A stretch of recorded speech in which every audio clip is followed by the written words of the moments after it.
রশিদুলকে খাদেমকে ডাকলাম, ডাকি ওই এখানকার কোনায় নিয়ে গেছি।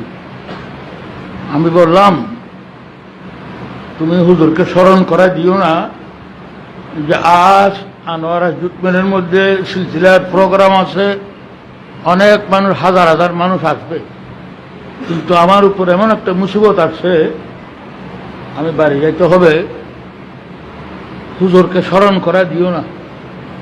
আমার কথা, আমি আসছি, হুজুর বের হওয়ার সাথে আবার হুজুর একটা নিয়ম ছিল, হুজুরকে কেউ আগে সালাম দিতে পারবে না।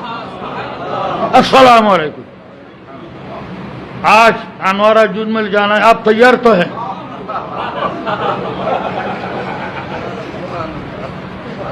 आज बिल्कुल तैयार हो। ওইখানে আমি কোনাতে বলছি, আস্তে আস্তে খাদেম রশিদুলকে बाहर हो बाथरूम, आप तैयार तो हैं? आज अनवारा जूट में प्रोग्राम है। आज बिल्कुल नाशिश तैयार हो। চলে গিয়েছে। তার অর্থ হলো আমার একটা ছেলে মারা গেছে,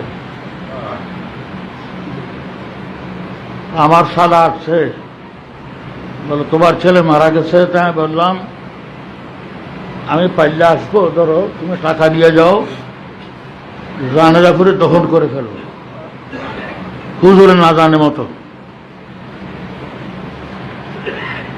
যখন আমি বললাম হুজুর তৈয়ার হয়, আমি চলে গিয়েছি, হুজুরে না জানে মতো, খবরদার হুজুরকে বলবেন না।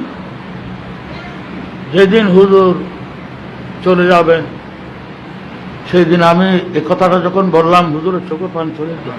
আপনাকে आज हजार तलवा अगर मर जाए क़यामत के दिन आप मेरा काम आएंगे, मर लौट के हमारे काम।